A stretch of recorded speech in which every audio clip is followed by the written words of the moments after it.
Salutations all, and welcome to Get Real with D.Hill.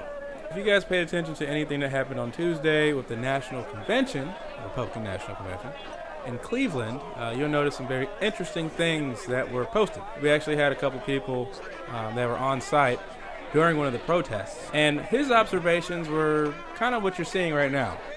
No fighting, no disrespectful acts, nothing too crazy. You know, this lasted roughly around 30 minutes. But apparently, the event that got most of the news exposure was the protest that came after that one. They had a bunch of activists from Black Lives Matter, from Westboro Baptist Church, and the KKK all in the square at the same time, and people were throwing urine at each other and just acting out. So that's the perspective of both the New York Post and some of the news outlets in the Cleveland area.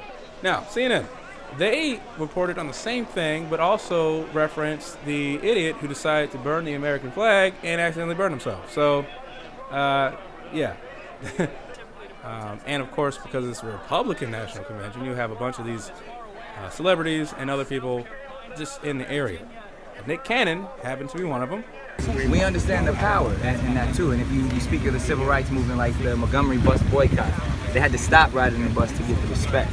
So if we have to withdraw our vote to show the power of our vote, then we will do that. Because what's not happening is that they're not acknowledging our vote. They're not acknowledging us as a community because they're not speaking to our issues. Now, Nick Cannon's probably a great guy. You know, he's probably a nice family man and all that garbage. But whenever somebody is encouraging you not to vote, there's a problem. Because that's not how anything works. When you don't vote, you're helping the people who do vote. So, now, some people can argue about, you know, mass voting really doesn't matter. One person's vote doesn't. But if you're encouraging the whole black populace to not vote and somehow convincing them that it's in their favor, it makes you question the person's motives and where they got their information from.